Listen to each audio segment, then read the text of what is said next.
Olá pessoal, eu sou o professor Michel, editor do site Estado Digital, e neste vídeo nós vamos ter uma aula completa sobre a Primeira Guerra Mundial, com os aspectos principais em apenas um slide.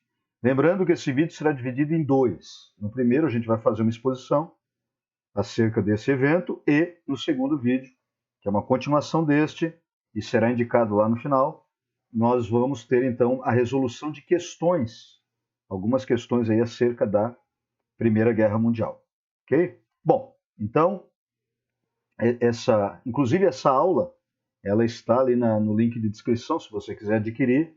Se você gostou do formato, está ali para aquisição, ok?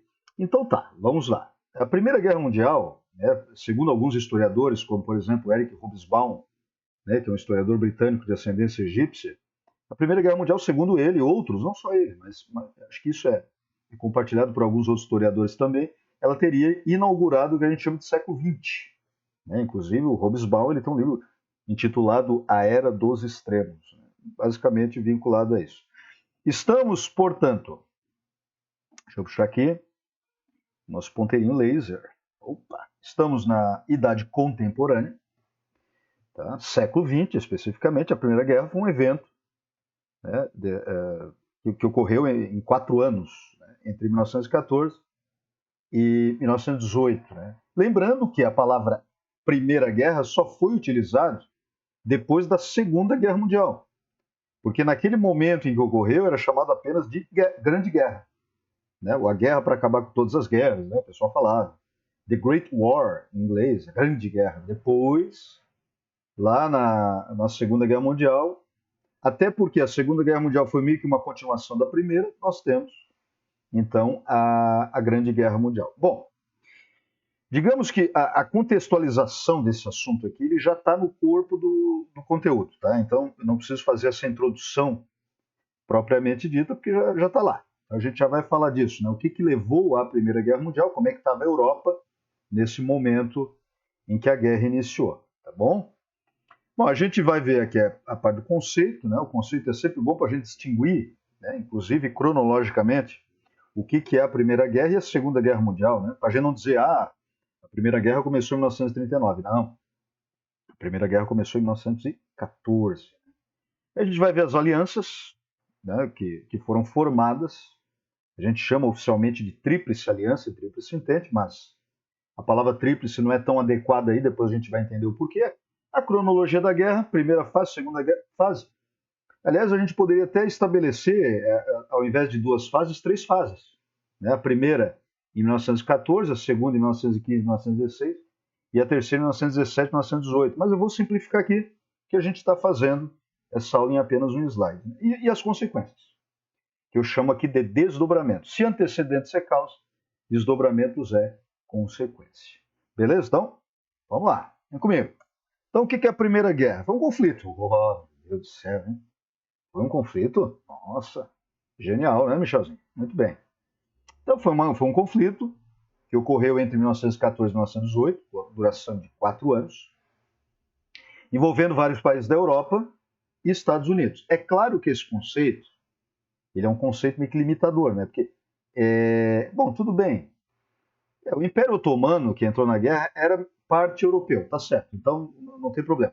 Mas daria para dizer que houve, inclusive, uma participação asiática nesse contexto, né? Ainda que alguns países não tenham se envolvido diretamente no conflito bélico, né, que é o conflito militar, eles tiveram uma participação indireta, inclusive na antiga Mesopotâmia, atual Iraque, entre outras regiões ali do Oriente Médio. Tá? Mas os campos de batalha se situaram na sua maior parte, né, lá dentro do mapa europeu, então tudo certo. Estados Unidos depois entra no finalzinho da guerra, como a gente vai ver mais para frente. O que levou à Grande Guerra, conhecida hoje como Primeira Guerra Mundial, né? The World War First, World War I. Bom, primeiro nós temos aqui um conjunto de disputas, né, chamado de imperialismo ou neocolonialismo, que vai acontecer principalmente no século XIX, onde países europeus acabaram dominando territórios na África e na Ásia. Isso levou a uma corrida imperialista, né? A partir de 1884, inclusive, nós temos lá a Conferência de Berlim, que institui a Partilha da África. O que é a Partilha da África? A divisão da África entre vários países europeus, como Bélgica, Inglaterra. A Inglaterra teve uma grande quantidade de colônias, né? A França também, a Alemanha. Bom, aí, em relação à Alemanha, aí é que o problema começa, porque ou se intensifica, porque a Alemanha ela se unificou tardiamente. Praticamente ela foi o último Estado nacional europeu do século XIX. Até porque o mapa europeu foi modificando também no século XX. Né? Mas lá no século XIX, a Alemanha representou o último Estado nacional. Vai se unificar no ano de 1870. Então, como a Alemanha se unifica tardiamente, ela vai acabar entrando na disputa imperialista também tardiamente. E ela vai meio que se meter nos territórios que eram, a priori, pertencentes à Inglaterra e à França. Aí o bicho vai pegar. Tá? Então nós vamos ter essas disputas aí por territórios neocolonialistas. De certa maneira, esse imperialismo alemão, né, essa busca por uma industrialização mais massiva, levou, né, os olhos do Kaiser, Guilherme I, e o seu chanceler Otto von Bismarck, naquele momento, a direcionar o seu olhar para minas de carvão na região da França. Então, inclusive, teve uma guerra entre a França e a Prússia é a atual Alemanha, né? A Prússia fazia parte do que hoje é a Alemanha, e a Prússia venceu, ou seja, a Alemanha venceu e tomou um território da França chamado Alsácia-Lorena, riquíssimo em carvão mineral, e o carvão mineral era um combustível necessário para a indústria naquela época. Isso, obviamente, acabou levando a um desejo de revanche por parte da França, que posteriormente vai levar a Europa à guerra, né? Ou vai colocar a França do lado oposto, né? Como inimigo da Alemanha.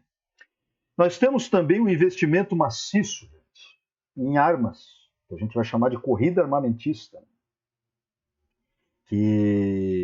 ou seja, busca por armas cada vez mais poderosas. E a Alemanha, inclusive tem um gráfico, eu não tenho aqui para mostrar para vocês, mas o gráfico lá de 1880, 1885 vai mostrar a Alemanha na frente, ou seja, investindo em cada vez mais armas. Né? De qualquer maneira, essa corrida por armas mais poderosas vai levar a um estado de paz, que é conhecido como paz armada. Obviamente é uma paz meio suspeita, né? E não durou muito tempo, né? Na verdade. Mas, durante, né, esse investimento em armas, a paz se manteve, né, durante algumas décadas. Nós temos também a questão da ideologia nacionalista. Né? Eu considero que o patriotismo, eventualmente, ele é um sentimento genuíno, né, de amor pelas coisas do país, pela bandeira, pelo hino, pela língua, pela identidade, né? A cultura que constitui a identidade, que inclusive é a competência número 1 do Enem. Só que o nacionalismo ele pode se converter numa ideologia.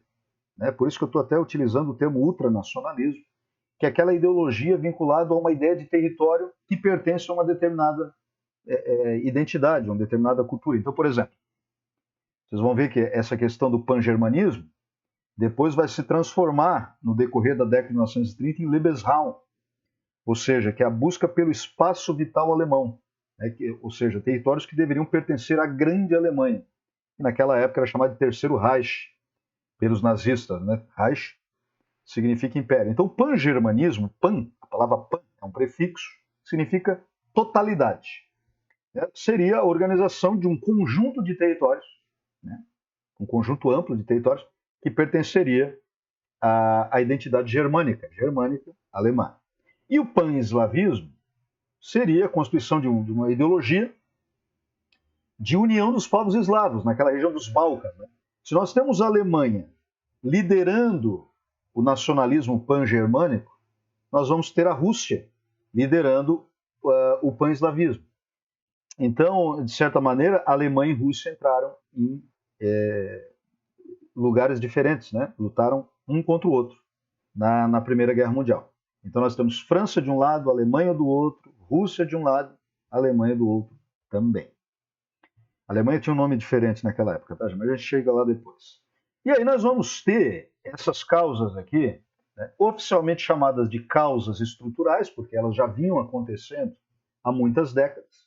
E nós temos uma causa que é considerada causa imediata, né? Causa conjuntural imediata. Termo bonito, hein?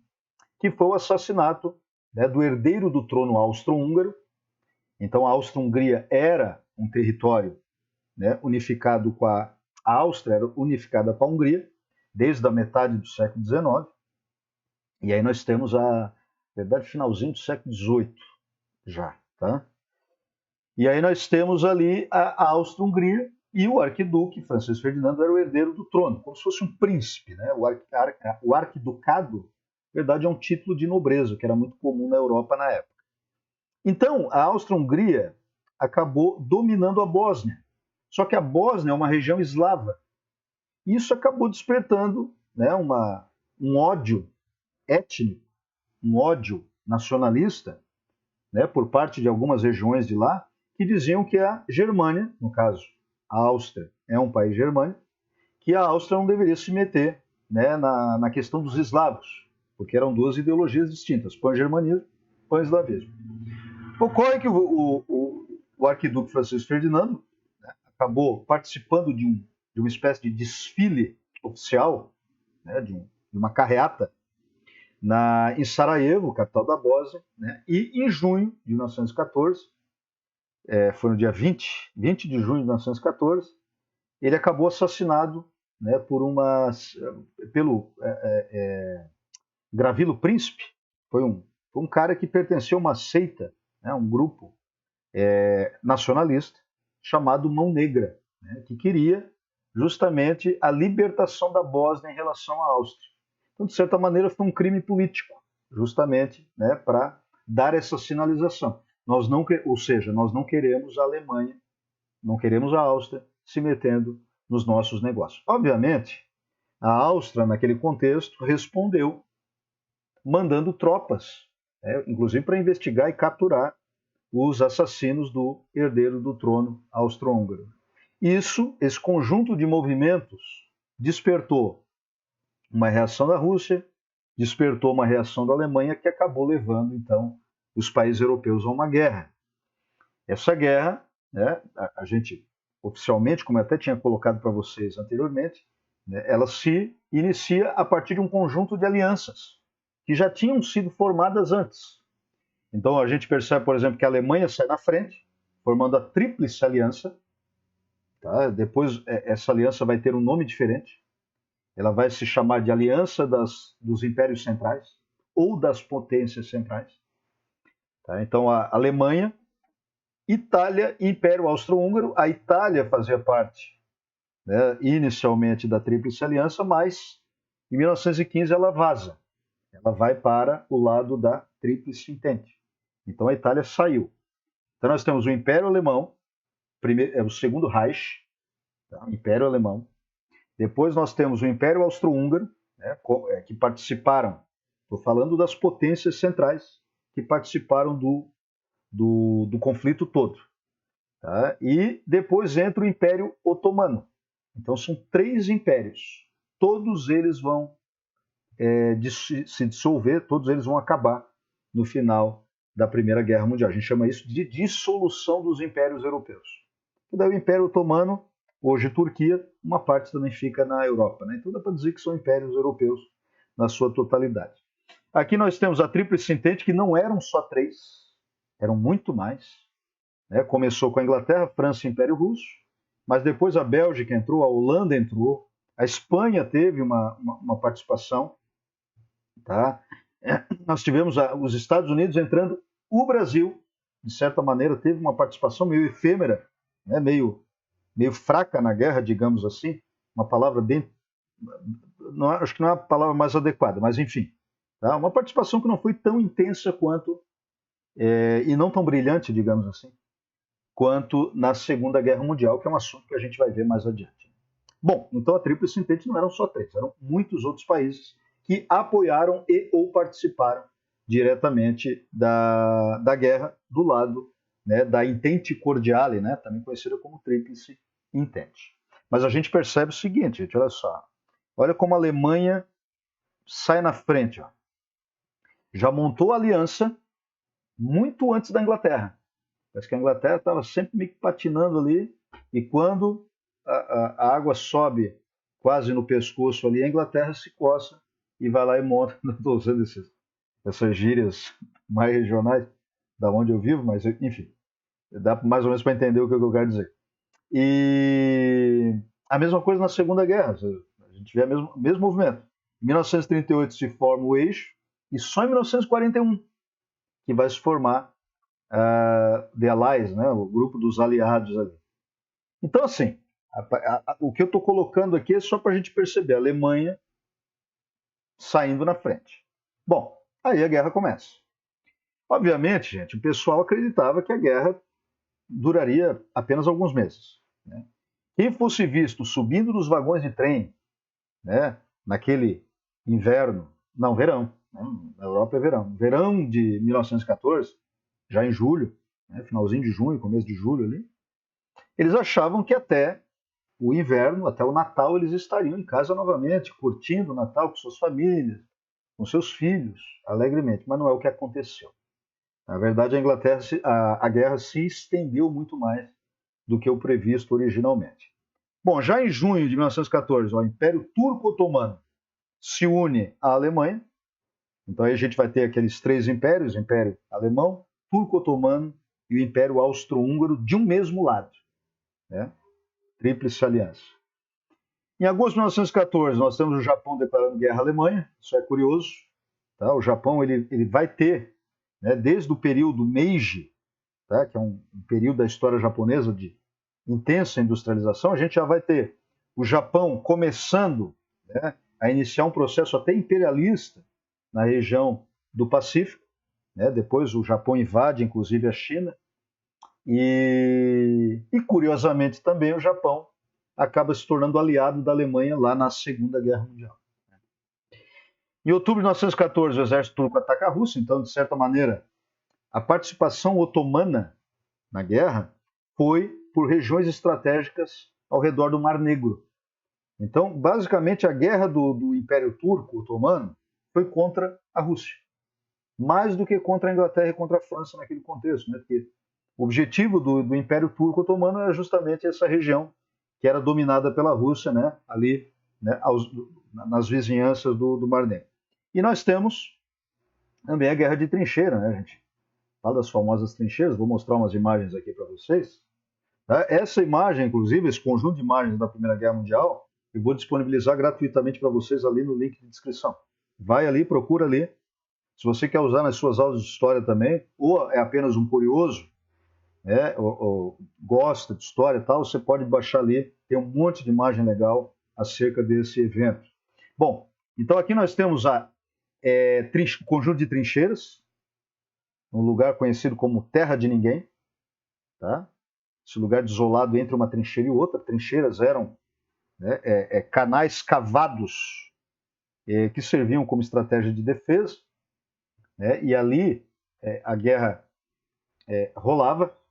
O objetivo era dominar a trincheira inimiga, obviamente isso podia levar meses. Eram regiões insalubres, ou seja, muita sujeira, né? Pessoas morriam ali e não podiam ser enterradas. Elas tinham que ser, de certa maneira, sepultadas na própria trincheira.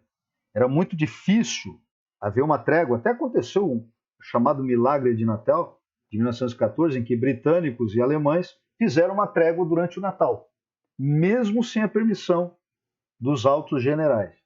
Né? Isso acabou virando filme, acabou virando livro, um assunto até bem interessante no contexto da Primeira Guerra Mundial. Aqui nós temos os biplanos, German Albatross, incluindo um daqueles que foi usado pelo famoso Barão Vermelho, né, que participava dos dogfights, que eram aquelas batalhas aéreas. O Barão Vermelho era o codinome do Manfred von Richthofen, que lutou pela Alemanha. Aqui nós temos os tanques Mark V britânicos, né, que aparecem no jogo Battlefield 1 da EA Games. Se não me engano é EA Games, né?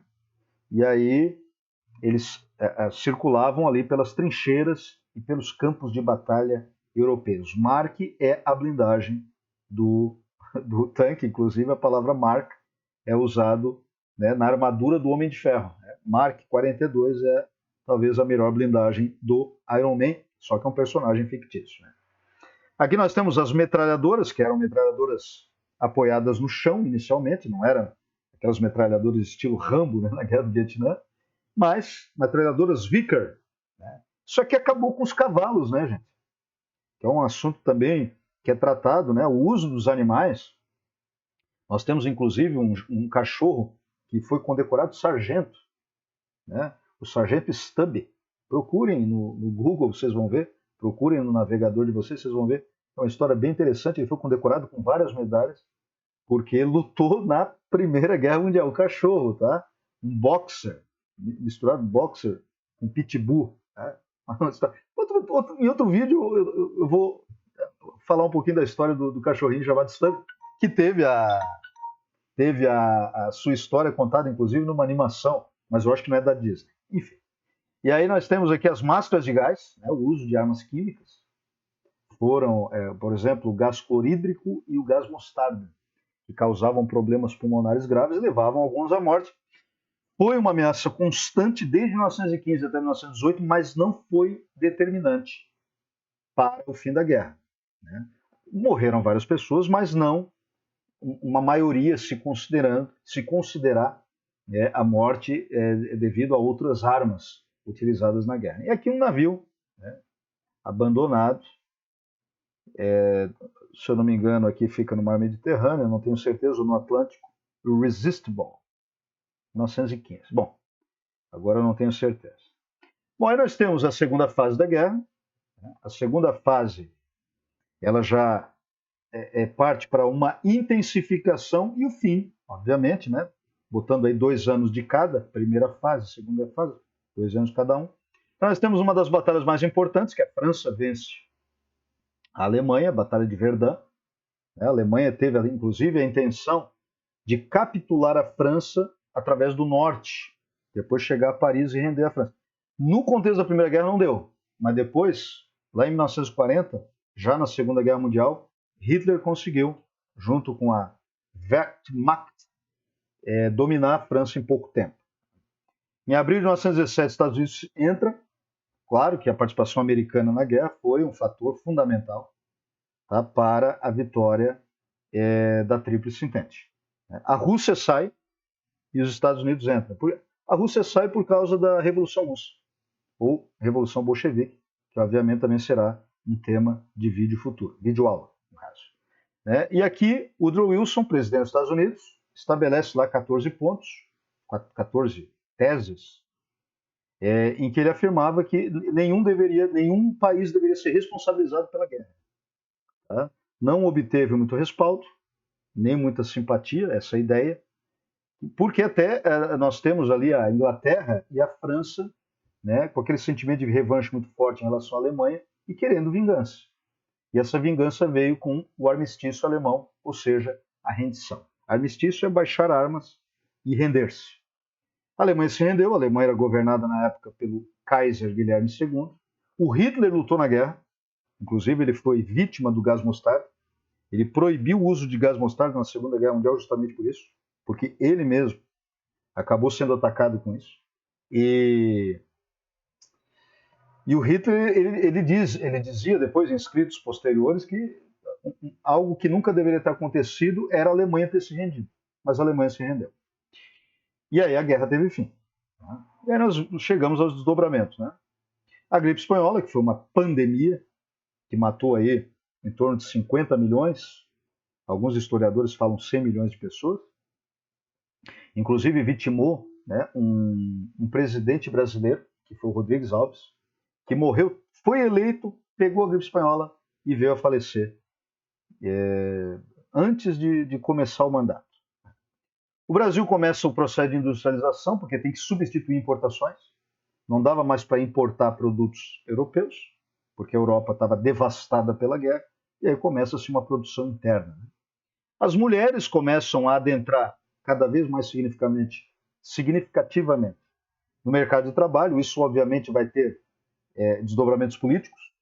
Na década de 1920, nós vamos ter a vitória do movimento sufragista feminino, ou seja, o direito das mulheres votarem.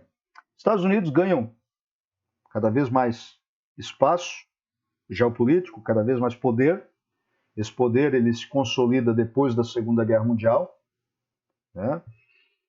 Estados Unidos se torna cada vez mais relevante também em termos, né, geopolíticos. O fim dos grandes impérios europeus, então, o fim do Império Alemão, fim do Império Austro-Húngaro e o fim do Império Russo. E talvez o ápice, né, dessas consequências tenha sido realmente o Tratado de Versalhes, assinado na França, responsabilizando principalmente a Alemanha, né? Os artigos do Tratado de Versalhes responsabilizavam a Alemanha pelo início da guerra, e a Alemanha deveria pagar por isso. Como? Através de uma indenização altíssima, que a Alemanha só terminou de pagar por volta de 2004, tá? Imagina, né? Quase 100 anos pagando uma indenização. Nós temos a Alemanha se desarmando, perdendo territórios, se desmilitarizando, que tem a ver com o se desarmar, né? E esse conjunto de punições impostas à Alemanha vai despertar na Alemanha também um revanchismo, um desejo de vingança ou de superação, que vai levar o mundo depois à Segunda Guerra Mundial, mas é um assunto que a gente vai ver mais adiante. Beleza, gente? Bom, não esqueçam de acessar também as questões sobre esse assunto, né, que vou disponibilizar aqui, tá? Nesse vídeo mesmo, né? E aqui a gente viu, para finalizar, né, o que levou a Europa à Primeira Guerra Mundial, né, conjunto de causas aqui chamadas de antecedentes, essa política de alianças, né, que a gente viu que, tirando a Tríplice Aliança, que realmente foram 3 impérios europeus, a Itália depois vai para a Tríplice Entente, mas a Tríplice Entente não eram só 3, eram várias outras potências europeias que participaram.